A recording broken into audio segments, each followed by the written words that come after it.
आपने ऐसे कोई महापुरुष देखे जिनके मुख से भगवान नाम ही निकलता, कुछ भी बात करो वो ठाकुर जी के नाम से ही प्रारंभ। हमने 2-3 महात्माओं के ऐसे दर्शन किए, उनसे आप कुछ भी कहो, महाराज जी कब आए? अपने राम रात को आ गए थे। आपने स्नान किया? हाँ, अपने राम ने स्नान कर लिया। आप प्रसाद पाएंगे? अपने राम को भूख नहीं है। अपने राम वहां जा रहे हैं, अपने राम राम कहकर के कई लोग बोलते हैं, भगवान नाम से ही उनका बात चलती है। एक हमारे और महाराज जी हैं, वो भगवान, हर बात पे भगवान कहेंगे। भगवान आ रहे हैं, भगवान हम जा रहे हैं, भगवान हम ये, भगवान भगवान। मुख पर एक नाम ठाकुर जी का विद्यमान हो। अब देखो, संसार में अगर आप ऐसे रहने लगे ना, तो हो सकता है कई जगह आपका उपहास हो, कई लोग आपकी हंसी उड़ाएं,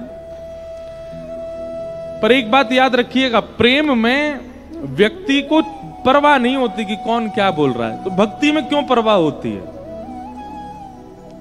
प्रेमी व्यक्ति को परवाह नहीं होती। उसकी माताजी समझाती है पिताजी, ए उस लड़की के चक्कर में मत रहे, ऐसा होगा, देख तो लोग क्या बोलेंगे तेरे बारे में। वो परवाह नहीं करता। प्रेम है तो प्रेम है। लड़की को समझाते हैं उस लड़का के चक्कर में मत रहो, ऐसा है वैसा है, ये करता है। उसको प्रेम होता है तो वो उसको परवाह नहीं होती लोग क्या कहेंगे। लेकिन भक्ति में सबको परवाह होती है। हम तिलक लगा के स्कूल कैसे चले जाएं, सब लोग बोलेंगे। हम कंठी पहन करके ऑफिस कैसे चले जाएं, सब लोग बोलेंगे।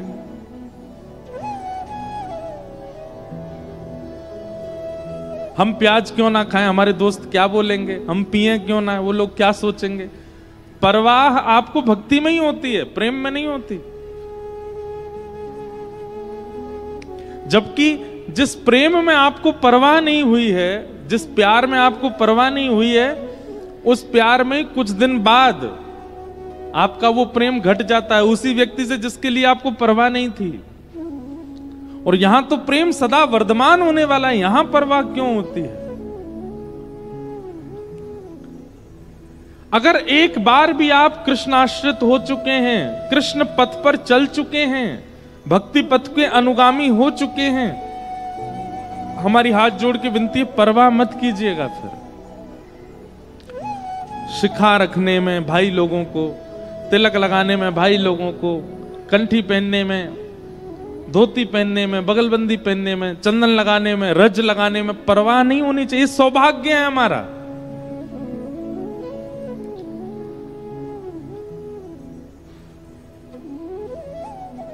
हम तो एक बात और कहते हैं, अगर आप वैष्णव हो और अभी तक अब आपका विवाह नहीं हुआ है और विवाह के लिए माता पिता फोर्स कर रहे हैं, तो अपने बायोडाटा में ये भी मेंशन करवाइएगा कि आप वैष्णव हो, आप हर महीने वृंदावन जाते हो, आप नाम जप करते हो, आप तिलक लगाते हो, आप कंठी पहनते हो, आप इन महाराज जी को सुनते हो। ये सब भी आपके बायोडाटा में आपका वैष्णव स्वरूप भी होना चाहिए। उसको हम छुपा देते हैं, उसको नहीं बताते।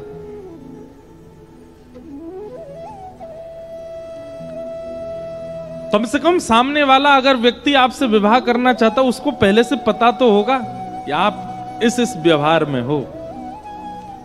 अगर वो योग्य होगा तो ही विवाह करेगा। अगर उसको लगेगा कि मैं इसके संग निर्वाण नहीं कर सकता तो नहीं करेगा। ये तो मेंशन होना चाहिए आपके बायोडाटा में भी।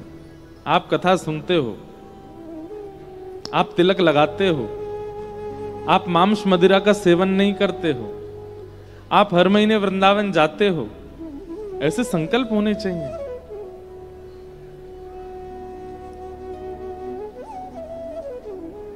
और हम तो एक बात कहें,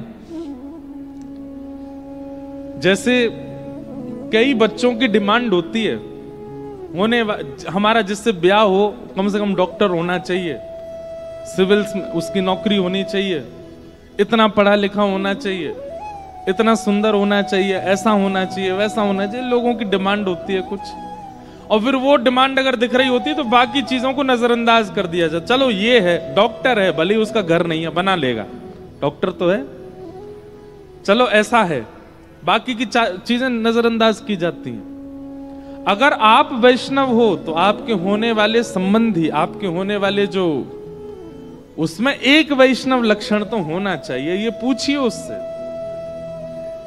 अगर वैष्णव लक्षणों से विमुक्त है तो चाहे कितना भी श्रेष्ठ क्यों ना हो, आप विवाह नहीं करो।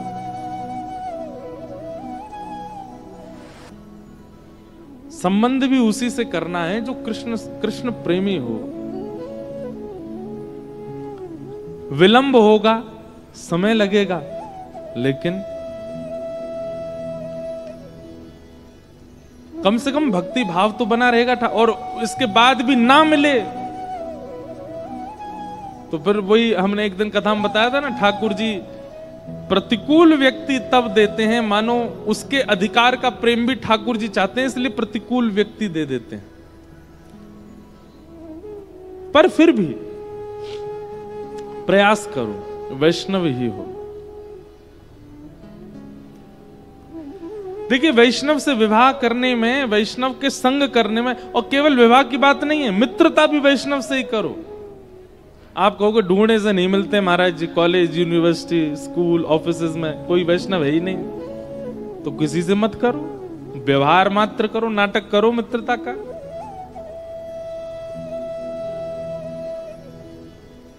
संबंध उसी से बनाना है जो भगवत प्रेम में विद्यमान है। डॉक्टर से ही ब्याह करता है, चार्टर्ड अकाउंटेंट से ही ब्याह करता है, इंजीनियर से ही ब्याह करता है संभवतः। वैष्णव कहीं भी कर लेता है, ऐसा क्यों? वो भी वैष्णव से ही करे, वैष्णव से ही मित्रता, वैष्णव से ही विवाह, वैष्णव से ही सारे संबंध।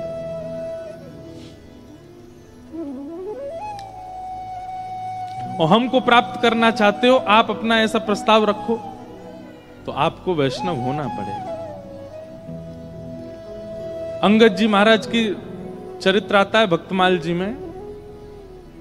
उनका विवाह हो गया एक परम सुशीला, परम वैष्णव, परम भक्ता से।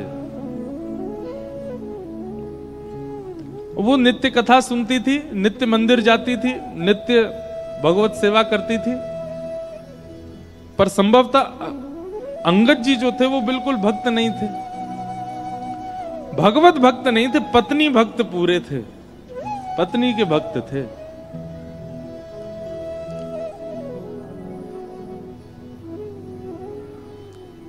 पत्नी के भक्त थे, इसलिए पत्नी ने उनसे 2-3 बातें करवाने का, मैया ये रस्सी यही मारे लगाई कि यहां ना आओ, चलो आ जाओ, लाओ शरबत है हमें वो पिला दो।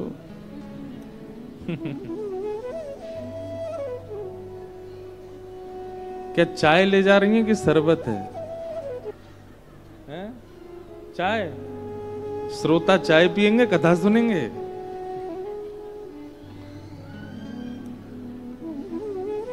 क्या बता रहा था मैं? क्या बता रहे थे हम? अंगद जी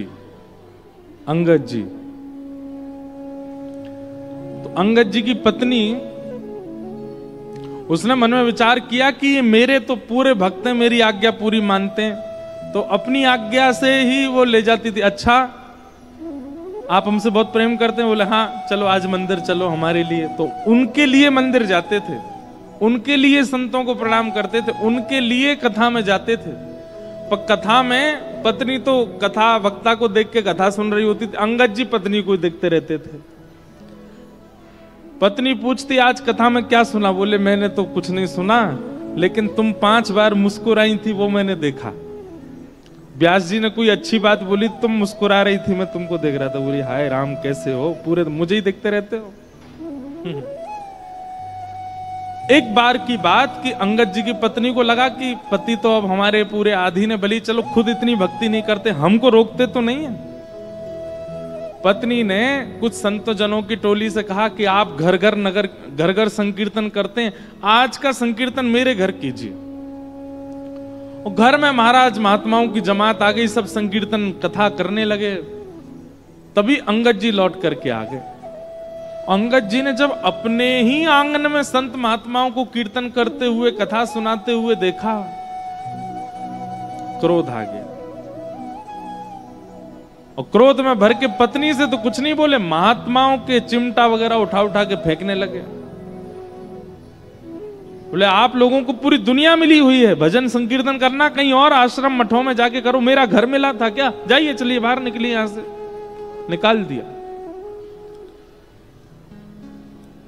उसी समय उनकी पत्नी ने संकल्प ले लिया, बोले मैंने एक कुभाव व्यक्ति के साथ में विवाह किया जिसको ठाकुर जी से कोई संबंध नहीं, ठाकुर जी से कोई प्रयोजन नहीं, पर फिर भी इनका संग इसलिए किया क्योंकि मुझे कभी वैष्णवता में रोका नहीं इन्होंने। लेकिन आज जो इन्होंने किया वैष्णव अपराध, संत अपराध, वक्ताओं का अपराध, महात्माओं का अपराध, इसके बाद भी यदि मैंने इनका संग किया ये उचित नहीं होगा। लेकिन पतिव्रता नारी हूं, छोड़ तो सकती नहीं, क्या करूं। उन्होंने संकल्प ले लिया कि अब जब तक तन में प्राण है मैं अंगद जी की संग रहूंगी, इनको भोजन बना के पवाऊंगी, पतिव्रता नारी का पालन करूंगी, पर अपना मुख इनको नहीं दिखाऊंगी। घूंघट कर लिया। अंगद जी महाराज ने 2-3 बार टोका, आप अपना मुख क्यों नहीं दिखाती? बोले नहीं बस ऐसे। 1 दिन 2 दिन 5 दिन हफ्ता भर महीना बीत गया। अब तो अंगद जी बेचारे, वो तो दर्शन ही पत्नी का ही करते थे, रोने लगे। बोले क्या बात है, तुम मुख क्यों नहीं दिखाती हो? पत्नी ने कहा, बोले आपने कभी कथा नहीं सुनी, कभी मंदिर नहीं गए, मेरे कहने से गए, बात ठीक है, पर आपने संतों का अपमान कर दिया, भगवत भजन करने वाले वैष्णवों का अपमान किया। वैष्णव अपमान करने वाला मेरा पति है, इसलिए त्याग तो नहीं करूंगी, पर हां मुख नहीं दिखाऊंगी जब तक प्राण है। अंगद जी इतने व्याकुल हो गए, व्याकुल हृदय से बेचारे अब घर आते हैं, लेकिन उनका मन नहीं लगता। महीने बीत गए पत्नी को देखे बगैर। इतने व्याकुल एक दिन कहीं जा रहे थे तो रास्ते में कहीं कथा चल रही थी। पहले तो मन में अंगद जी के आया, ये कथा नहीं सब हमारा बर्बाद कर दिया घर में, ये कथा महात्मा संत वैष्णव इन्होंने ही सब आकर के समाप्त कर दिया है। लेकिन आज पहली बार अंगद जी के मन में आया, एक बार जाके सुनूं तो सही, ऐसा क्या बोलते हैं कथा में जिससे मेरी पत्नी ने कथा के चक्कर में, ठाकुर जी के चक्कर में मुझे त्याग दिया। कथा में जाकर के जैसे ही बैठे, थोड़ी देर सुनते सुनते सुनते आज महीनों बाद अंगद जी के मुखमंडल पर मुस्कान आई, नेत्रों से आंसू गिरने लगे। थोड़ी देर बाद ही अंगद जी देखा सब उठ गए। अंगद जी ने पूछा, भाई आप सब लोग उठ क्यों गए? बोले कथा विश्राम हो गई, 4 घंटे होती हो गई बस पूरी। अंगद जी बोले अब कब होगी? बोले अब कल होगी, इतने बजे से होगी। अंगद जी घर गए, लेकिन आज भूख प्यास नहीं लगी, नींद नहीं आई, रात भर प्रतीक्षा कर रहे हैं कब समय आवे, कब मैं फिर से कथा सुनने जाऊं। ऐसी ललक लगी कथा सुनने की। अब तो अंगद जी महाराज पहले पत्नी नहीं दिखती है इस गम में बड़े व्याकुल थे, पर अब बहुत प्रसन्न रहते हैं। क्यों? अब उनको कथा सुनने को मिलती है। एक दिन नगर में कथा चल रही थी और व्यास जी ने कोई कीर्तन गाया। कीर्तन सुनकर के अंगद जी भाव विह्वल होके खड़े हो गए, नेत्रों से आंसू गिरने लगे, भुजा उठा करके नृत्य करने लगे। उनका नृत्य ऐसा था कि सब उनको देखने लगे। तभी सबसे आगे बैठी थी पत्नी उनकी। किसी ने कहा, अरे देखो ये वैष्णव कितना अच्छा नृत्य कर रहा है। अंगद जी की पत्नी ने पीछे मुड़ करके जब देखा तो अंगद जी को नाचते हुए जब देखा, बोली ये तो मेरे पतिदेव हैं, ये कथा में। अच्छा केवल नृत्य होता तो ये भी पता चलता आडंबर, पर नेत्रों से आंसू गिर रहे हैं और अविरल अश्रुधार गिर रही है, मुखमंडल लाल पड़ चुका है, कृष्ण विरह व्याप्त चित्त में। उससे प्रतीत हो रहा था कि एक दिन की कथा का असर नहीं है, ये तो लगता है महीनों से मुझे पता नहीं है ये कथा ही सुनने हैं। आज उनकी पत्नी बड़ी प्रसन्न हो गई। जैसे ही अंगद जी लौट करके आए, उनकी पत्नी ने घूंघट ऊपर कर लिया। अंगद जी महाराज आते ही बोले, देवी घूंघट कर लो, मैं आ गया हूं। बोले नहीं नहीं, अब घूंघट की आवश्यकता नहीं है। पति जब कृष्ण विमुख हो गया था, पति जब वैष्णव विमुख हो गया था तो उससे मुख छुपाना था, पर अब वो जब सन्मुख हो गया तो उससे मुख, आप भी वैष्णव हो गए हो, आपसे मुख कैसे क्यों छुपाऊं? लीजिए देख लीजिए, 6 महीना हो गए आपने देखा नहीं मेरा मुख, देख लीजिए। अंगद जी ने नेत्र भर के देखा। पत्नी बोली, अब आप प्रसन्न हैं? अंगद जी बोले, सही बताऊं? बोले हाँ। पहले तुम्हारा मुख रूप देखने में जो सुख मिलता था ना, अब वो इच्छा नहीं हो रही है मेरी। अब मेरी इच्छा समाप्त हो चुकी है। देवी तुम बहुत सुंदर हो, तुम्हारे रूप बहुत सुंदर है, पर पता नहीं क्यों जब से मैंने कृष्ण के गुण सुने हैं, जब से मैंने ठाकुर जी के लक्षण सुने, अब आपका रूप सुंदर बना रहे, पर अब इच्छा आपको देखने की नहीं, अब तो परमात्मा को देखने की, अब तो श्री कृष्ण को देखने की।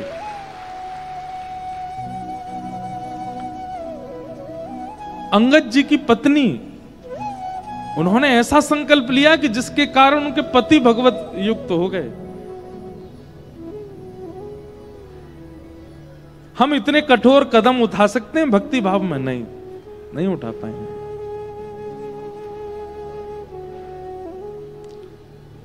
हमने कही ना बात, बाकी संसार की किसी भी क्रिया में हम लोगों को संशय नहीं होता, हम लोगों को फर्क नहीं पड़ता, पर जैसे ही कोई संसार की विमुक्त बात आती है, कोई विपरीत बात आती है, हम सबसे पहले भक्ति छोड़ते हैं, सबसे पहले कथा छोड़ते हैं।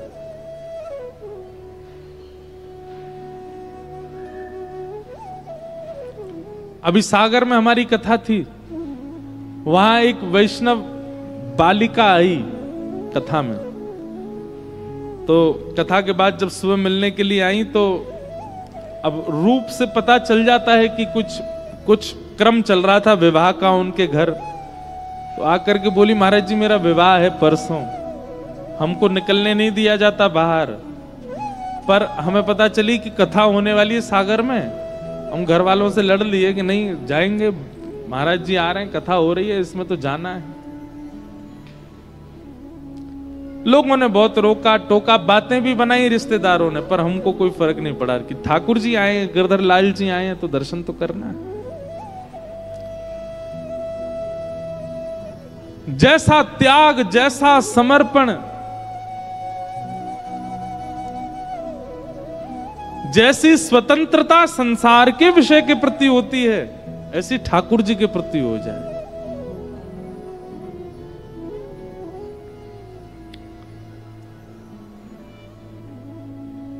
श्री सुखदेव जी महाराज का आगमन हुआ। प्रेम ना पठन भागवतम सनई सनई, उनके मुख से अपने आप ही भगवान नाम निकलता रहता है, भागवत जी के श्लोक निकलते ही रहते हैं। वो चलते फिरते उठते बैठते ठाकुर जी का स्मरण करते ही रहते हैं। देखिए एक बात हम आपसे कहें, हो सकता है कई लोगों को हमारी बात अनुचित लगे, पर हम एक बात आपसे निवेदन करना चाहते हैं। कई लोगों को हमने देखा है, कई महापुरुषों को भी हमने देखा है, वो चलते फिरते ये जपते रहेंगे, हाथ में लिए घूमते रहेंगे। छोटी छोटी मनका वाली भी होती है, उसको ऐसे लिए घूमते रहेंगे। जैसी चाय आ जाएगी तो पकड़ के चाय भी पी लेकर हाथ धोके फिर जपते रहेंगे। ये दिखाना नहीं है। 24 घंटे हाथ में माला। हमारे पूज्य पिताजी महाराज कहते हैं, ठाकुर जी उस दिन मिल जाएंगे जिस दिन माला जपते जपते जपते माला छूट जाए, नाम ना छूटे। ये साधन है। साधन 24 घंटे नहीं रहना है हाथ में, नाम होना चाहिए जिह्वा पर। इसके बिना अगर नाम प्रकट नहीं होता है तो कहीं ना कहीं आपकी भक्ति में चूक है। आपको जरूरत पड़ती है, एक साधन मिलेगा तो ही आप नाम जप कर पाओगे।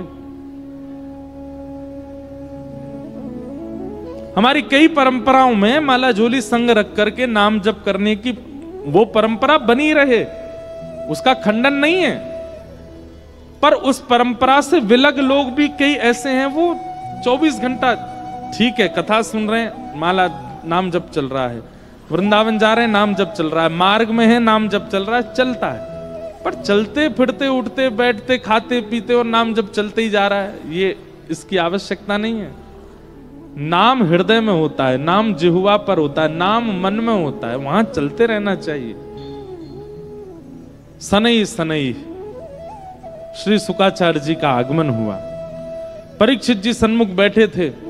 परीक्षित महाराज ने चरणों में प्रणाम करते हुए सबसे पहली बात कही, मैं आपके चरणों में प्रणाम करता हूं। आप जैसे महापुरुषों का घर बैठकर के स्मरण करने मात्र से पवित्रता आ जाती है। हमारे राधा वल्लभ संप्रदाय में सेवक जी महाराज हुए, सेवक जी महाराज, बहुत ध्यानपूर्वक सुनिएगा। सेवक जू के चरित्र में एक बहुत सुंदर कथा आती है, देखिए बहुत ध्यान से सुनिएगा, बहुत बड़ी एक रहस्यात्मक बात है। हमने लिख रखी है एक जगह, इसलिए हम वहीं से देख के बताएंगे। तो श्री सेवक जू महाराज, जिनका पूर्व नाम था दामोदर दास जी, क्या नाम था? आप जबलपुर के पास के निवासी थे मध्य प्रदेश में। तो आपके एक मित्र थे चतुर्भुज दास और आपका नाम था दामोदर दास। एक दिन की बात है कि श्री सेवक जी नाम उनका बाद में पड़ा, पहले इनका नाम दामोदर दास था। तो दामोदर दास जी, चतुर्भुज दास जी, उन दोनों का सत्संग के प्रति, भक्ति के प्रति, भजन के प्रति पहले से ही बहुत रुझान था। तो कभी भी नगर में कोई संत आते थे, महापुरुषों की टोली आती थी, तो ये दोनों जरूर जाते थे और जाकर के उनके मध्य बैठ करके कुछ चर्चा सुनते थे, उनकी सेवा करते थे। एक बार वृंदावन के कुछ संतों की टोली आई और ये दोनों जाकर के चुपचाप बैठ गए, उनकी सबकी चर्चा सुनने लगे। तभी उन महापुरुषों ने ऐसे निकुंज रस का भाव कहा। निकुंज रस किसको कहते हैं? जहां पर रास विलास, जहां पर प्रिया प्रियतम की अंतरंग चर्चाएं, जहां पर मान लीला, दान लीला आदि आदि लीलाओं का चर्चा का प्राकट्य प्रादुर्भाव होता हो, विशेष रूप से रास का भाव जहां प्रकट होता हो, उसको निकुंज लीला कहते हैं। तो जैसे ही निकुंज लीला का उन्होंने वाचन सुना तो दामोदर दास और चतुर्भुज दास दोनों अत्यंत लीन हो गए लीला में, मानो जैसे खो गए हों। और जब होश में आए तो बहुत समय व्यतीत हो चुका था, पर उनको ऐसा लगा अभी 2 ही क्षण निकले हैं। तुरंत उनने उन संत चरणों के चरण पकड़ लिए, बोले भगवान, ये जो लीलाएं आप सुना रहे हैं, ये जो भाव आप सुना रहे हैं, इन लीलाओं का, इन भावों का उद्दीपन कहां से मिला आपको, किसने किया? तब उन संत महापुरुषों ने बताया, बोले वृंदावन में श्री हित हरिवंश महाप्रभु विराजते हैं, उनके द्वारा ये भाव प्रकट किए गए। उसी समय चतुर्भुज दास और दामोदर दास जी के चित्त में आ गया कि हम वृंदावन जाएंगे और श्री हितरवंश महाप्रभु के अनुगत्य को स्वीकार, उनके ग्रहण करेंगे। लेकिन किसी कारणवश नहीं जा पाए वृंदावन, बहुत दिन हो गए। एक दिन उन्हीं संतों की टोली फिर आई और फिर से उनसे चर्चा जब सुनी तो चर्चा सुनने के बाद दामोदर दास, चतुर्भुज दास दोनों ने कहा, अब हम वृंदावन जाने के लिए तैयार हैं, अब हम जाकर के उनका आश्रय लेंगे। तभी उन संतों में से किसी ने कहा, बोले भैया अब तो बहुत विलंब हो गया। बोले क्यों? बोले महाप्रभु जी तो भगवद लीला में प्रवेश हो गए। हितरवंश महाप्रभु मानसरोवर, यमुना पल्ली पार ठाकुर जी का चिंतन करते करते ठाकुर जी की लीला में ही प्रवेश कर गए हैं। ये बात जैसे ही सुनी दोनों व्याकुल हो गए। लेकिन दामोदर दास जी तो इतने व्याकुल हो गए, इतने व्याकुल हो गए, उसी समय ध्यान में चले गए, मानसी में प्रवेश कर गए और महाप्रभु जी का अत्यंत विरह वेदना से चिंतन करने लगे। ऐसा कहते हैं उनका चिंतन इतना प्रगाढ़ था, इतना दिव्य था, इतनी उत्सुकता से महाप्रभु जी को याद कर रहे थे, नेत्रों से अश्रु प्रकट हो रहा था। 1 दिन, 2 दिन, 3 दिन, 4 दिन बीत गए और 3-4 दिन के बाद तभी क्या हुआ, उस जबलपुर के पास के गांव में जहां के वो निवासी थे, अपने आप श्री यमुना जी प्रकट हो गई, वृंदावन की लता गुल्म पत्र प्रकट हो गए, वृंदावन के सुंदर सुंदर देवालय प्रकट हो गए, वृंदावन जैसी सुगंध प्रकट हो गई, वृंदावन के मयूर प्रकट हो गए, वृंदावन के बानर प्रकट हो गए, ब्रजवासी प्रकट हो गए। एक साथ संपूर्ण वृंदावन का अनुभव उनको होने लगा। वे भूल गए कि मैं कहां बैठा हूं, ऐसा लगने लगा मैं वृंदावन में आ गया हूं। और तभी क्या देखते हैं,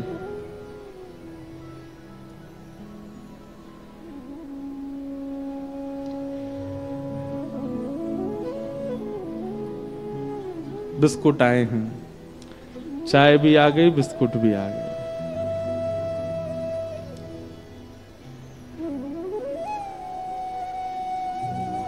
और देख के खिसक ली मैया। बड़े भोले लोग हैं भैया।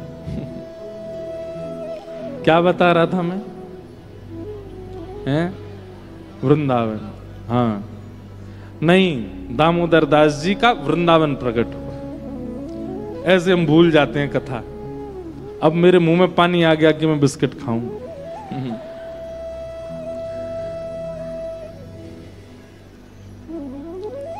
सब कुछ वहीं प्रकट हो गया। और तभी ऐसा पहले भी कई महापुरुषों के साथ हो चुका है और आज भी हुआ है। मैंने एक आधों के दर्शन किए हैं जिनके गुरु शरीर से नहीं है, लेकिन फिर भी उन्हीं गुरु से उनको दीक्षा प्राप्त हुई। हितरवंश महाप्रभु प्रकट हो गए, प्रकट होकर कहने लगे, अरे क्यों रोते हो, क्यों इतने व्याकुल हो रहे हो, क्यों इतने विरह भाव में? बोले, आप मुझे बिना अपना अनुगत्य दिए अपनी लीला में प्रवेश नहीं हो सकते। आपसे मेरी प्रार्थना है, पहले मुझे अपना अनुगत्य प्रदान कीजिए। महाप्रभु श्री हितरवंश जी ने सदेह प्रकट होकर के और दामोदर दास जी को कृपा पात्रता प्रदान की, उनको दीक्षा प्रदान की। राधा वल्लभी संप्रदाय में उनको दीक्षित किया, राधा नाम महिमा, राधा नाम का मंत्र प्रदान किया। ऐसा संभवतः उस काल में पहली बार हुआ था कि गुरुजी सशरीर पृथ्वी पर नहीं है, लेकिन शिष्य के आर्त भाव से, शिष्य के प्रेम भाव से गुरुजी को आना पड़ा और आकर के दीक्षा देनी पड़ी। और तब उनको दीक्षा प्राप्त हुई।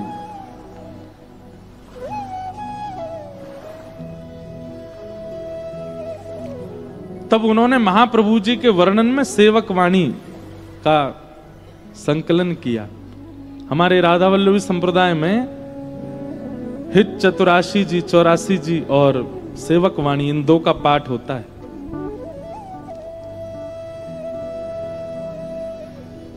सेवक जी के इस पूरे महत्व को जब श्री वृंदावन में हितरवंश महाप्रभु के पुत्र वनचंद्र जी ने जब सुना, तो वनचंद्र जी ने संकल्प लिया कि जब सेवक जी वृंदावन आएंगे तो मैं खूब सारे रत्न, खूब सारे आभूषण, खूब सारे, जैसे नंदोत्सव पर रत्न लुटाए गए थे ऐसे लुटाऊंगा जिस दिन सेवक जी आएंगे। इतनी सुंदर लीला है, मुझे आज अचानक याद आ गई है। सेवक जी जब पहली बार वृंदावन आए तो कैसी लीला घटी। श्री राधा वल्लभ लाल जी खड़े थे और वनचंद्र जी उनकी सेवा श्रृंगार कर रहे थे, आरती कर रहे थे। तो सेवक जी जब वृंदावन आए तो सेवक जी ऐसा रूप धारण करके आए, रज आदि लगा करके, बिल्कुल सामान्य से वस्त्र धारण करके कि कोई पहचान ना ले, क्योंकि उनको पता चल गया था कि वृंदावन में ऐसी घोषणा हुई है, जिस दिन मैं वृंदावन जाऊंगा उस दिन राधा वल्लभ जी के रत्न कोष से रत्न लुटाए जाएंगे। उनको इस बात की उनको अच्छा नहीं लग रहा था कि मेरे जाने से ऐसा नहीं होना चाहिए, मैं तो एक सामान्य सेवक हूं। तो सेवक जी जैसे ही वृंदावन आए, कोई उनको पहचाना नहीं। राधा वल्लभ जी के मंदिर में आके इतनी भीड़ में ही आके खड़े हो गए, तब भी उनको कोई नहीं पहचाना। सेवक जी बोले, अच्छा कोई पहचाने ना, हम चुपचाप दर्शन करके चले यहां से। वृंदावन श्री वनचंद्र जी राधा वल्लभ जी की सेवा कर रहे थे, तभी राधा वल्लभ जी अपने नैन की ये पुतलियां हिलाने लगे ऐसे ऐसे। तो वनचंद जी ने पूछा, जय जय क्या हुआ? तो ठाकुर जी इशारा करके ऐसे बताने लगे, देखो कोई खड़ा है पीछे। और ठाकुर जी ने अपने नेत्रों के इशारे से बताया।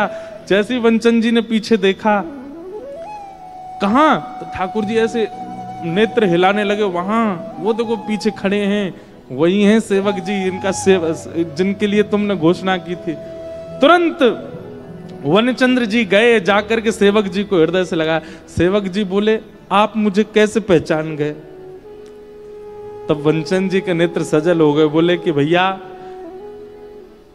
किसी का रूप उसकी पहचान होता है, किसी के गुण उसकी पहचान होते हैं, किसी की वाणी उसकी पहचान होती है, किसी का ज्ञान उसकी पहचान होती है, पर आपकी पहचान तो राधा वल्लभ जी करा रहे हैं, आपकी पहचान तो राधा वल्लभ जी बता रहे। बोले ये खड़े सेवक जी। ऐसे श्री सेवक जी हुए। और फिर सेवक जी ने कहा, देखिए मैंने सुना है कि आपने घोषणा की थी कि मेरे आने पर आप राधा वल्लभ जी के रत्न कोष को लुटाएंगे। ऐसा मत कीजिए, राधा वल्लभ जी के रत्नों को, आभूषणों को आप इस प्रकार मत कीजिए। बोले अब हम घोषणा तो कर चुके हैं, कुछ तो करना पड़ेगा। बोले ठाकुर जी पर चढ़े हुए आभूषणों को मत कीजिए, मैं कोई इतना बड़ा व्यक्ति नहीं हूं, मैं कोई ऐसा नहीं हूं मेरे लिए आप ये करें। हाँ, आपने अगर घोषणा कर दी है तो फिर इसके प्रति कोई और लड्डू लुटा दीजिए आदि। तो बोले नहीं नहीं, रत्न ही लुटाने हैं। तो कहते हैं वनचंद्र जी ने नए रत्न बनवाए, अमनिया। अमनिया किनको कहते हैं? जो ठाकुर जी को अभी पधराए नहीं गए उनको अमनिया कहते हैं। अमनिया रत्नों को लुटाए। लेकिन ऐसे श्री सेवक जी महाराज। ये बात हमने क्यों बताई? महापुरुषों के प्रत्यक्ष दर्शन हो, सामने बैठ के दर्शन हो, उनको प्रणाम करने को मिले, उसी से ही आपको आशीष मिलता है। नहीं, महाप्रभु शरीर से नहीं थे, फिर भी दामोदर दास जी को दीक्षा देकर के सेवक जी बना दिया। ये बात श्रीमद् भागवत में लिखी है। येषाम संस्मरणात् पुंसाम शुद्ध्यन्ति वैगृहा किम पुनर्दर्शन स्पर्श पाद शौचासनादि भी। घर बैठ के आपके चिंतन में प्रगाढ़ता होनी चाहिए, आपके चिंतन में तत्परता होनी चाहिए। आपके गुरु तो जहां बैठे हो वहीं प्रकट हो जाएंगे, वहीं दर्शन दे देंगे। चाहे आपके स्वप्न में दर्शन दें, चाहे आपके अनुभव में दर्शन दें। कई लोग हमसे कहते हैं आप दीक्षा क्यों नहीं दे रहे हमको? हम सोचते तो हैं कि हम देंगे, पर हमको बहुत डर लगता है गुरु बनने में। हमको लगता है हम कथा वक्ता ही ठीक हैं। अब कई बालक हमको पता आरोप भी लगाते हैं। बोले आपको आरोप है। मैंने क्या आरोप है? बोले हमको कथा सुना करके कृष्ण भक्त बना दिया, और जब हम कह रहे हैं कि हमारा हाथ पकड़ लीजिए तो आप हमको दीक्षा नहीं दे रहे हो। हमें कृष्ण भक्ति सिखाई ही क्यों जब आपको दीक्षा नहीं देनी थी? कई लोग ऐसे आरोप भी देते हैं। हमारे पूज्य पिताजी महाराज तो कई बार नाराज हो जाते हैं हमसे, परंपरा क्यों नहीं संभाल रहे हो। पर हम ऐसा नहीं है कि हम नहीं करेंगे, पर अभी हमको अपने मन से तो भाव आवे, हमारे लाल जी आज्ञा तो करें। वास्तव में बताएं, चेला बनने में जितना सुख है गुरु बनने में सुख नहीं है। हमारे बाल बाबा महाराज कई बार अस्वस्थ रहते हैं, लेकिन फिर भी यहां देखो कितनी भीड़ लगी रहती है। कई बार बेचारे स्वयं कथा नहीं सुन पाते। क्यों? इतने सब भक्तजन, इतने वैष्णव जन लगे रहते हैं आगे पीछे, और हम लोग, आप लोग देखो कितने आनंद से कथा सुनते हैं। पूरी योजना बनाई महाराज जी ने, महाराज जी नहीं सुन पाते। क्यों? गुरु हैं। लेकिन आज एक बहुत विशेष दिन है महाराज जी। हमारे पूज्य पिताजी महाराज को आज 50 वर्ष पूरे हुए हैं कथा करते हुए। आज उरई में जहां पिताजी की कथा चल रही है वहां उत्सव मनाया जा रहा है, दिल्ली में उत्सव मनाया जा रहा है, वृंदावन में उत्सव मन रहा है। हम लोग भी यहां ऊना में मनाएंगे, आज नंदोत्सव मनेगा। देखो, एकमात्र ऐसे भागवत के वक्ता हैं जिन्होंने कई वक्ताओं को 50-60 वर्ष हो चुके हैं, पर एकमात्र ऐसे वक्ता हैं जिन्होंने 50 वर्षों में इतनी कथाएं कर ली। जैसे किसी से नाप तोल नहीं है, लेकिन जैसे हमारे क्रिकेट में सचिन तेंदुलकर के रन इतने ज्यादा हैं कि कोई पकड़ ही नहीं सकता, ऐसे ही कथा वक्ताओं में भागवत में हमारे पूज्य पिताजी की इतनी कथाएं हो गई हैं कि एक जन्म में तो वो संभव नहीं इतनी करना जितनी उनकी कथाएं हो चुकी हैं। तो आज इस प्रांगण को भी कई बार पिताजी की वाणी का लाभ मिला है। और हमें पिताजी महाराज बताते हैं कि उन्होंने उस वाले पीछे वाले प्रांगण में भी कथा की है, वहां भी कथा की, यहां भी की, बहुत वर्षों से। और हम पिताजी महाराज की आज्ञा से ही कथा करने आते हैं ऊना में। हमारे महाराज जी से बहुत स्नेह है पूज्य पिताजी का। आज उनके 50 वर्ष बहुत होते हैं, या कई लोगों की तो उम्र नहीं है, हमारी खुद की अभी कितनी कम उम्र है। सोच करके हमको लगता है कि हमको 9 वर्ष हुए अभी कथा करते हुए, पिताजी को 50 वर्ष हो गए। लोग कई बार जन्म लेने के बाद जी नहीं पाते 50 साल तक, वो कथा करते करते 50 साल निकल गए। कभी कभी हमें लगता है कि 50 वर्ष तक इतना भागवत को गाया, इतना भागवत को गाया, वो अगर कुछ कह देंगे तो वो काम हो ही जाएगा। हम तो अपने पिताजी से एक ही बात कहते हैं कि पिताजी आप बस एक ही बात कह दिया करो, मैं सदा गिरधर को, गिरधर सदा मेरे, बस मैं आप कह देंगे तो हो जाएगा। ऐसे पूज्य गुरुदेव भगवान को आज 50 वर्ष कथा करते हुए हैं। हमारे पूज्य बाल बाबा महाराज और समस्त ऊना वासियों की ओर से, यहाँ के सब भक्तों की ओर से पूज्य गुरुदेव भगवान को बधाई हो। ऐसी रूखी बधाई नहीं चाहिए, जोर की दो, बधाई हो,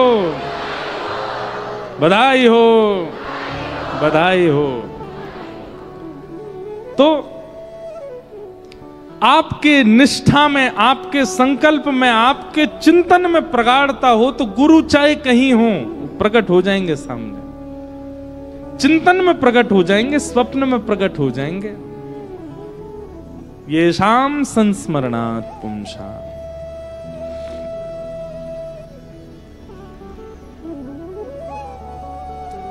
किम पुनर्दर्शन स्पर्श पाद शौचासनादिभिः।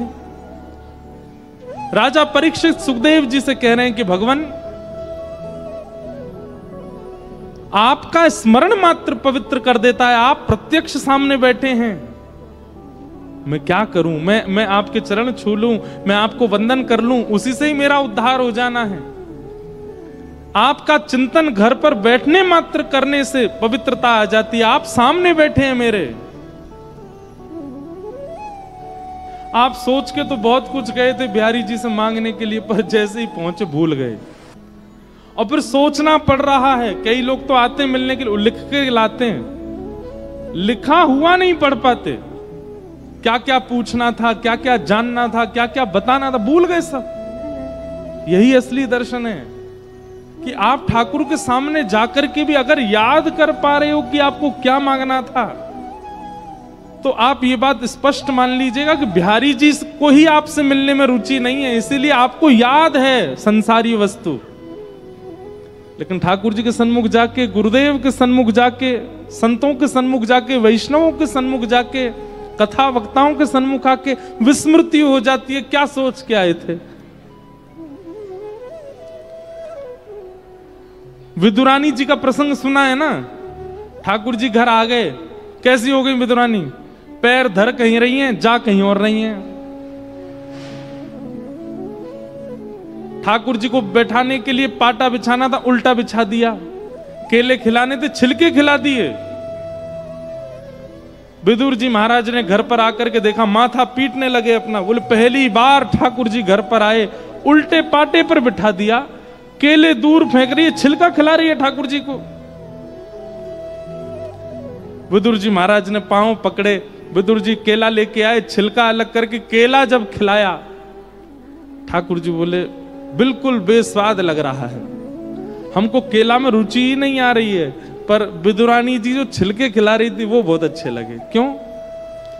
प्रेम उसी को कहते हैं जहां तन की सुध भूल जाए, जहां पर अपनी स्थिति भूल जाए।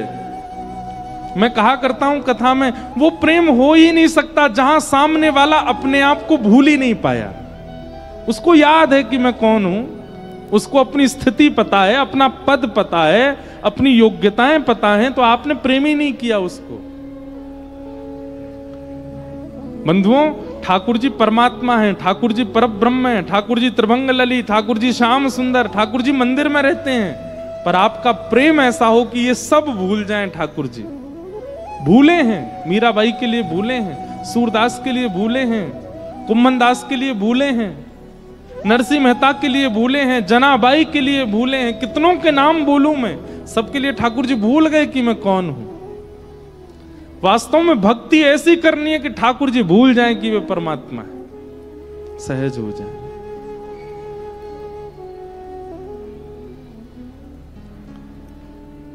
जिन गुरु के सामने जाके, जिन संतों के सन्मुख जाके, जब ठाकुर जी के सन्मुख जाके भी आपको याद है कि आपको क्या कहना है, तो आप शायद उनको रुचि नहीं है आपसे मिलने में, इसलिए आपको याद है। उनको भी रुचि होगी तो आप भूल जाओगे।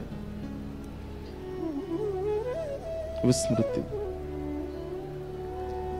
एक भाई मुझसे मिलने पता नहीं कहां से आया, विदेश में, ऑस्ट्रेलिया में एक जगह तस्मानिया, वहां से दौड़ता भागता आया। उसको 2 ही दिन का अवसर मिला, आने जाने में इतना समय लग गया। ऋषिकेश आया मिलने, वहां कथा थी, और आकर के मिला, रोए सो रोए खूब। मैंने हृदय से भी लगाया, हाथ भी पकड़े, सब काम किए। वापस चला गया, वहां जाकर के और रोया। उसके घर वालों ने संपर्क किया, बोले इसके प्राण चले जाएंगे, बात करा दो एक बार। मैंने कहा क्या हो गया? बोले मैं पूरी तैयारी करके आया था कि आपके साथ फोटो तो ले ही लूंगा, वो तो लेके ही नहीं गया। मैं इतनी दूर आकर के भी एक चित्र तक नहीं है मेरा। मैंने कहा कोई बात नहीं, मैं आऊंगा, वहीं आऊंगा तब मिल लूंगा।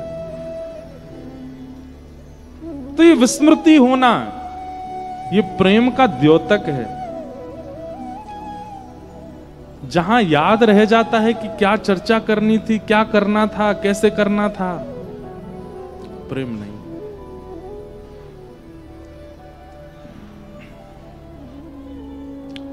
सुखदेव जी महाराज कह रहे हैं, परीक्षित जी कह रहे हैं कि महाराज आप मेरे सामने बैठे हो, आप जैसे महापुरुषों का घर बैठ के दर्शन करने, स्मरण करने मात्र से पवित्रता हो जाती। मुझे तो दर्शन, स्पर्श, प्रणाम सबका सौभाग्य मिल रहा है। महाराज अब देखो यहां पर बात की परिवर्तन, कैसा परिवर्तन है। अभी तो आप जिन महापुरुष के घर बैठ के स्मरण करने की इतनी महिमा गा रहे थे, अब उन्हीं से क्या पूछ रहे हो, जल्दी मरने वाले की मुक्ति का उपाय क्या है। अभी तो तुम कह रहे थे कि घर बैठ के स्मरण करने से ही पवित्र हो जाते हैं, आप तो मेरे सामने आ गए, चरण छूने को मिल रहे हैं, तो महाराज अब मैं क्या ही बताऊं, मेरे को तो परम पद प्राप्त होगा। और फिर तुम यही पूछ रहे हो कि जल्दी मरने वाले की मुक्ति का उपाय क्या है। अरे जब इतने श्रेष्ठ व्यक्ति तुम्हारे सामने बैठे हैं, तुम उनसे कैसे कह सकते हो कि जल्दी मरने वाली की मुक्ति का उपाय क्या है। ये तो वही हो गया कि नदी में गए स्नान करने के लिए, वहां भी लोटा से नहा रहे हो। अरे जब नदी सामने, सीधे उतर जाओ, डुबकी लगाओ। समुद्र में जाके बाल्टी में पानी भर के ला रहे हो, फिर नहा रहे हो। अरे जब सामने समुद्र है, सामने नदी है, तो सीधे गोते लगाओ। वहां ऐसी छोटी वस्तु थोड़ी की जाती है। वो बात अलग है कि आपके हाथ पांव टूटे पड़े हैं, बहाव बहुत तेज है, बह जाओगे। लेकिन नदी सामने हो तो सशरीर प्रवेश करना चाहिए। वहां लोटा से थोड़ी नहाते हैं। सुखदेव जी महाराज समझ गए, बोले ये प्रश्न तुमने अपने लिए नहीं किया है राजन, तुमने ये प्रश्न अपने लिए नहीं किया है, क्योंकि तुम तो जानते हो कि महत्पुरुषों के बीच में बैठ करके मुक्ति हो गई, फिर मुक्ति क्यों पूछना। इतने सारे महत्पुरुष तुम्हारे चारों ओर बैठे हैं, तुम कुछ नहीं भी करोगे, केवल बैठे रहोगे तो तुम्हारी मुक्ति संभव है। ये बात तुम जानते हो, लेकिन फिर भी तुम पूछ रहे हो जल्दी मरने वाले की मुक्ति का उपाय क्या। इसका मतलब है ये प्रश्न तुम अपने लिए नहीं कर रहे हो। कृतो लोक हितम नृप, सब प्राणी मात्र के हित के लिए कर रहे हो। देखिए सदगुरु से, गुरुजनों से वैसे तो कोई संशय होता नहीं है, उनकी उपस्थिति मात्र से सारे संशय दूर हो जाते हैं। पर फिर भी संशय यदि प्रकट करना हो तो एक बात याद रखिएगा, हमारी बहुत ध्यान से सुनिए। कभी भी विद्वत जनों से, संत जनों से अपने निज स्वार्थ का प्रश्न मत कीजिए जिससे आपका कल्याण होता हो। नहीं, कभी अवसर मिल जाए ऐसे महत् पुरुषों से प्रश्न करने का, तो प्रश्न ऐसा कीजिए जिससे अनेकों का कल्याण हो रहा हो। ऐसा प्रश्न विचार कीजिए। जिस संकट में अनेक लोग पड़े हैं, उस संकट की निवृत्ति का प्रश्न पूछिए।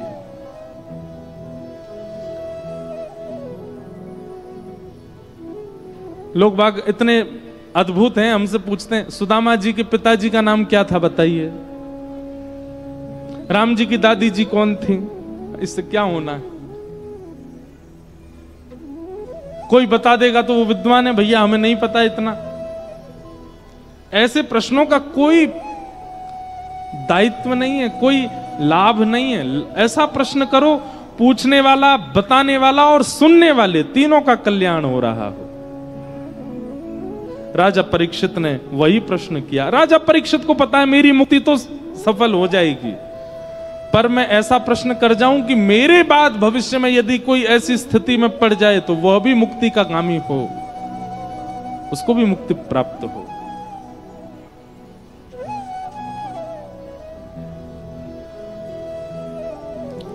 राजा परीक्षित के बात सुनकर के शुकाचार्य जी कहते हैं, योगी नाम नृपनिर्णीतम हरेर नामानुकीर्तनम।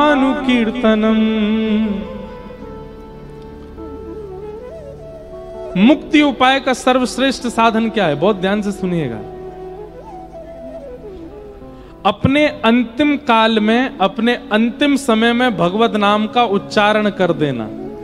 अंतिम श्वास जब निकल रही हो, उस अंतिम श्वास में हरे कृष्ण कृष्ण कृष्ण हरे हरे, हरे राम राम राम हरे हरे, और बस तुरंत प्राण निकल जाएं, मुक्ति निश्चित है।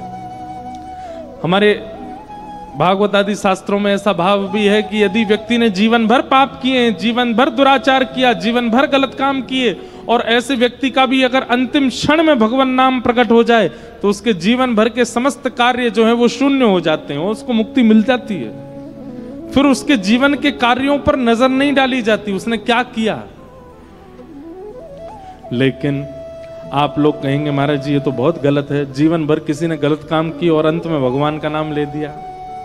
यही तो आश्चर्य की बात है, अंत राम कहीं आवत नाही। ऐसा कहते हैं कि व्यक्ति को अपने मृत्यु काल में, जैसे उसकी मृत्यु होने वाली होती है ना, अंतिम के एक क्षण में, 7 क्षण में, 1-2 मिनट में उसको जन्म से लेकर के अब तक की पूरी स्मृति आ जाती है। अगर स्वाभाविक मृत्यु प्राप्त हो रही होगी तो, घटनात्मक मृत्यु में प्राप्त ये सब नहीं होता, पर स्वाभाविक मृत्यु यदि किसी की होती है तो अंतिम क्षण में उसके नेत्र बंद हो जाते हैं, उसको पूरी याद आती है वो पहले बालक था, इस स्कूल में पढ़ने गया था, माँ इसको ऐसे तैयार करती थी, माँ उसके ये सारे मित्र थे, वो घर आकर के ये पाता था, फिर बड़ा होकर के इस यूनिवर्सिटी में पढ़ने गया, इस कॉलेज में गया, वहाँ ये टीचर थे, वहाँ उसने ये डिग्री प्राप्त की, इस कन्या से उसका ब्याह हुआ, कन्या से पहला मिलन कैसे हुआ, पहली संतान कहाँ हुई, आदि आदि सारी स्मृतियां उसको आती है। बच्चे कैसे बड़े हुए, बच्चे कौन से स्कूल में जाते, अब बच्चों के ब्याह हो गए, बच्चों के भी बच्चे हो गए, सब उसको याद आ जाता है। और अंतिम बार रात्रि में जब वो सोया था उसको वह भी याद आ जाता, कल रात को मैं ऐसे सोया था, और बस इतना सोचते ही उसके प्राण चले जाते हैं। लेकिन उसको सब याद आ जाएगा, पर यह याद नहीं आएगा कि उसने ऊना में कथा सुनी थी, उसको यह याद नहीं आएगा उसने गिरिराज जी की परिक्रमा लगाई थी, उसको यह याद नहीं आएगा कि वो वृंदावन गया था, उसको यह याद नहीं आएगा कि उसने महत्पुरुषों के दर्शन किए, उसको बिहारी जी की स्मृति नहीं होगी, राधा रमन लाल जी याद नहीं आएंगे। मतलब मानो जैसे पूरी जीवन की किताब में से आध्यात्म को किसी ने रबड़ से मिटा दिया, वो याद ही नहीं आएगा उसको। अंत राम कहीं आवत न। भैया अंतिम क्षण में भगवान की स्मृति हो जाए, उसी के लिए तो कहते हैं इतना जप करो, इतनी कथा सुनो, इतने आध्यात्म में रहो, इतने ज्यादा भक्ति अनुष्ठान आदि करते रहो कि अंतिम क्षण में इतना किया गया कि उसका थोड़ा तो स्मरण हो, थोड़ा भी स्मरण हो गया तो मुक्ति निश्चित है। कई लोग कहते हैं हम हर साल में 6 बार वृंदावन जाते हैं। बहुत ज्यादा है क्या 6 बार जाना? कई लोग तो वृंदावन में ही हैं, पिछले 60 साल से वृंदावन से बाहर ही नहीं गए। उनको तब भी संशय है कि हमको भगवत प्राप्ति होगी कि नहीं। आपको 6 बार में विश्वास है कि भगवान मिल जाएंगे? अंत राम कही आवत नहीं। अंतिम काल में सब याद आ जाएगा आपको, ठाकुर जी याद नहीं आएंगे। अरे कहां तक कहें, आप अगर कथा भी करवा लोगे ना, वो भी याद नहीं आएगा आपको। अंत में भगवत स्मरण हो, उसके लिए क्या करना पड़ेगा? बोले इतना चिंतन करना पड़ेगा, इतना याद करना पड़ेगा, इतनी साधना करनी पड़ेगी, इतना ठाकुर जी को स्मरण करना पड़ेगा, इतना नाम जप करना पड़ेगा। जब समय मिले तब नाम, जब समय मिले तब नाम, जब समय मिले तब कथा, जब समय मिले तब सत्संग। मतलब संसार के विषय दिन में कम किए जाएं, भगवत चिंतन ज्यादा किया जाए, तब जाकर के ऐसी स्थिति बन सकती है कि अंत काल में आपको भगवत स्मरण हो जाए।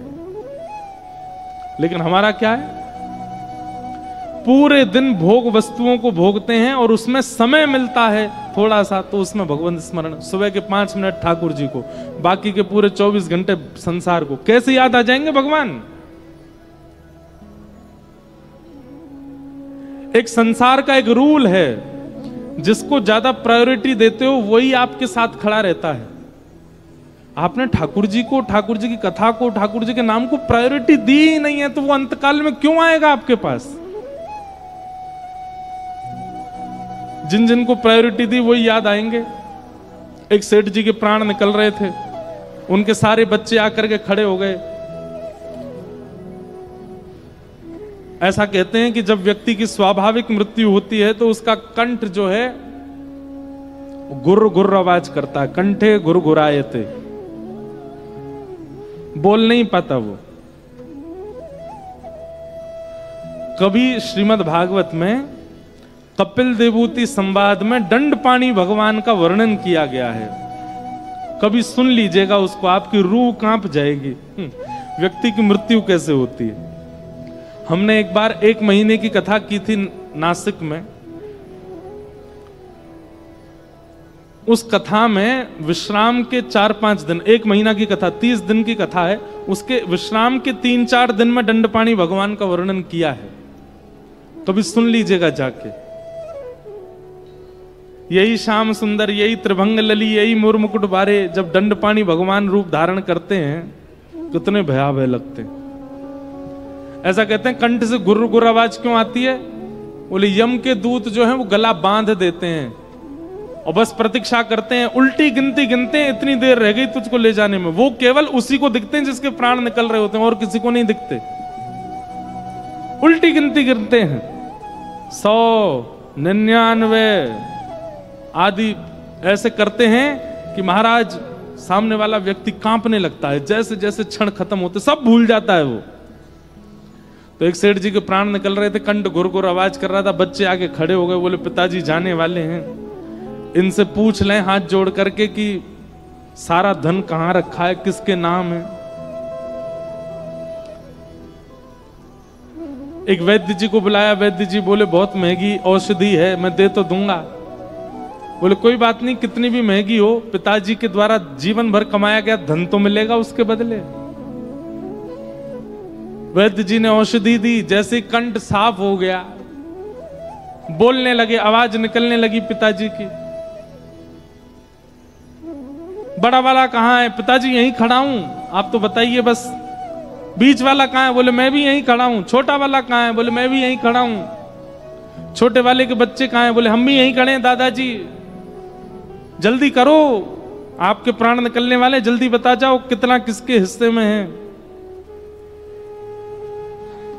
बड़े वाली की बहू कहां है? बोले मैं भी यहीं खड़ी हूं, काय को इतने समय निकाल ले हो, जल्दी बोलो। बीच वाली की कहां है? बोले मैं भी यहीं खड़ी हूं। सब याद आ गए।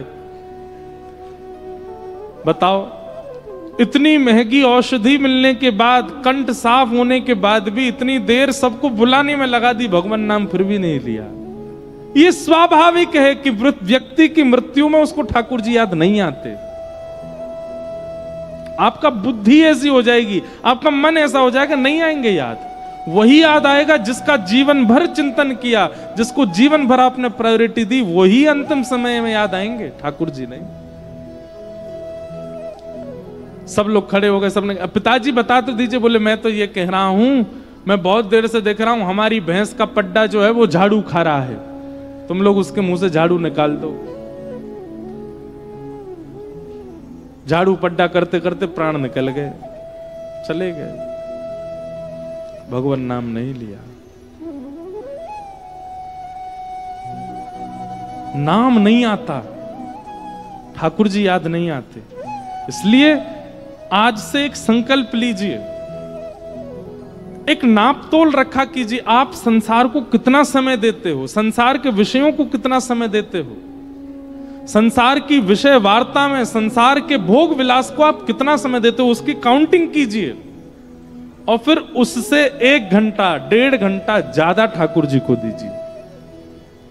तब जाकर के आपकी ऐसी स्थिति बनेगी कि आपके अंत काल में ठाकुर जी आपको याद आ जाएं, नहीं तो नहीं आएंगे। अंत राम कही आवत नाही, जन्म जन्म मुनि जतन कराई। एक जन्म नहीं, अनेक जन्मों तक जतन करते हैं, तब भी भगवान याद नहीं आते। अच्छा, बराह पुराण में तो एक बहुत सुंदर बात लिखी है। वहां तो ऐसा कहते हैं कि जो व्यक्ति जीवन भर ठाकुर जी को याद करता है, उसके अंत काल में वो ठाकुर जी को याद नहीं करता, ठाकुर जी उसको याद करते, ठाकुर जी उसकी स्मृति करते।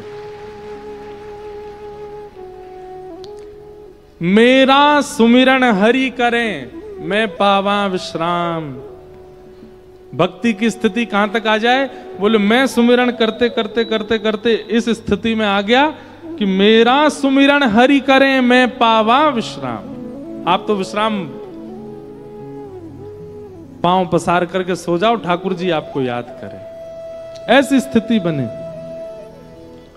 कि योगी नाम नृप निर्णीतम हरेर नामानुकीर्तनम। हरि नाम संकीर्तन यदि अंतिम काल में बन जाए तो ठाकुर जी प्राप्त होंगे, और उसके लिए बहुत श्रम करना पड़ेगा। तो इस प्रकार श्री सुखदेव जी महाराज परीक्षित को ज्ञानोपदेश करते हैं और परीक्षित के चित्त से मुक्ति की इच्छा दूर करके भक्ति की इच्छा प्रकट करते हैं कि परीक्षित 7 दिन में मुक्ति मिले ऐसा मत कहो, 7 दिन में भक्ति मिले। मुक्ति से तो मरने के बाद भगवान के पास जाया जाता है, पर भक्ति से तो ठाकुर जी को ही पृथ्वी पर आके दर्शन देने पड़ते हैं। तुम भक्ति की कामना करो, और इसी कामना में अब आगे कथा सुनाई जा रही है। प्रसंग बहुत सारे हैं, सबको हम वंदन कर देते हैं। सृष्टि प्रसंग सुनाया गया, पृथ्वी की रचना आदि के सब क्रम सुनाए गए, चतुश्लोकी भागवत सुनाई गई, उद्धव विदुर संवाद कहा गया। थोड़ा सा इसका विस्तार करें, बहुत दिन से नहीं किया।